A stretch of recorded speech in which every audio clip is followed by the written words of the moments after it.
Still being blown away by how incredible this place is.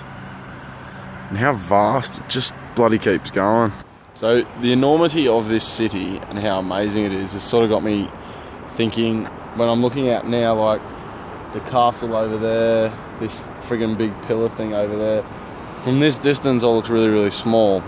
And you can sort of equate a lot of problems or things like that, like when you're right next to them and up against them. Like I'm up against this friggin' cliff now and it's a massive, but when I go back over there it's going to look relatively quite small. If you ever got problems or fears or worries, it helps to step outside that, get a look at the bigger picture, focus on something else for a bit, and then you'll look back on it from that distance point and it should be a lot easier to deal with because it seems so much smaller.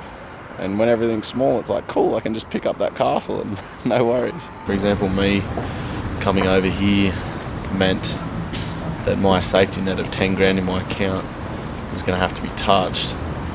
And it's just been sitting there for years. I've just been using other money.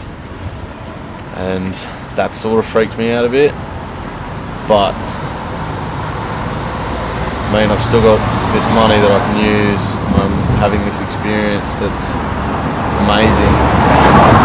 And while I'm here having this experience, I've got people sitting on the street with like £3 in their cup, and that's what they've got to live on today. And then they're hoping that someone's going to throw more money in their next day so they can buy some food. Sort of having that chucked in your face pretty quick makes me think, well, my life's pretty comfortable if I'm fortunate enough to have that.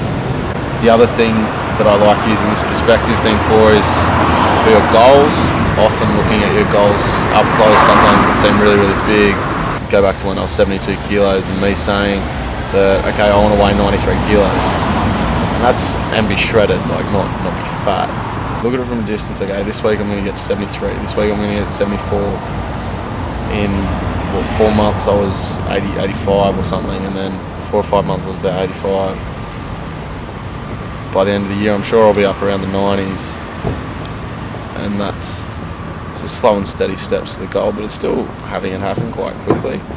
And then other sporting goals, like I really like to visualise sometimes of being in the gym, working really, really hard and thinking, I can't get this rep out, and then I stop and I'm like, okay, what's the end goal? What's the big thing I want? And then I look at the big goal and then I imagine doing the big goal, and suddenly these small things which feel hard at the time become quite easy. So it can be used in two sort of ways to make the big things look small, and the small things that you're doing that seem really hard at the time, well, they seem like big things but make them seem small. And I think that's a cool way to use this.